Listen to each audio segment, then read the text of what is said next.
କୃଷ୍ଣନଗର ପଡ଼ିଆରେ ଆଜି ରଜର ଉତ୍ସବ ଆରମ୍ଭ ହୋଇଯାଇଛି।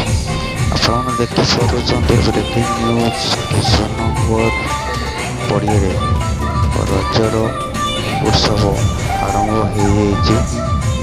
ଏ ଆଜିର ଯଦି ବ୍ରେକିଂ ନ୍ୟୁଜ୍ କୃଷ୍ଣନଗର ପଡ଼ିଆରେ ଆମର ଆରମ୍ଭ ହୋଇଯାଇଛି ରଜ ଉତ୍ସବ, ଯେ କି ଆପଣ ଦେଖିପାରୁଛନ୍ତି ଆଜିର ବ୍ରେକିଂ ନ୍ୟୁଜ୍ କୃଷ୍ଣନଗର ପଡ଼ିଆରେ ଆମର ରଜ ଉତ୍ସବ ପାଳନ କରାଯାଉଛି।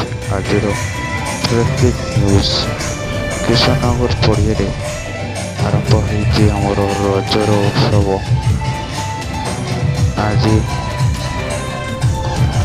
ଏତେ ବଡ଼ ଖୁସିର ଦିନରେ ରଜର ଉତ୍ସବ ଆରମ୍ଭ ହୋଇଛି କୃଷ୍ଣନଗର ପଡ଼ିଆରେ। ଯଦି ଆଜିର ହେଉଛି ବ୍ରେକିଂ ନ୍ୟୁଜ୍ କୃଷ୍ଣନଗର ପଡ଼ିଆରେ ଆମର ଆରମ୍ଭ ହୋଇଯାଇଛି ରଜ ଉତ୍ସବ। ଆଜିର ତାଜା ଖବର ଆଉ ବ୍ରେକିଂ ନ୍ୟୁଜ୍।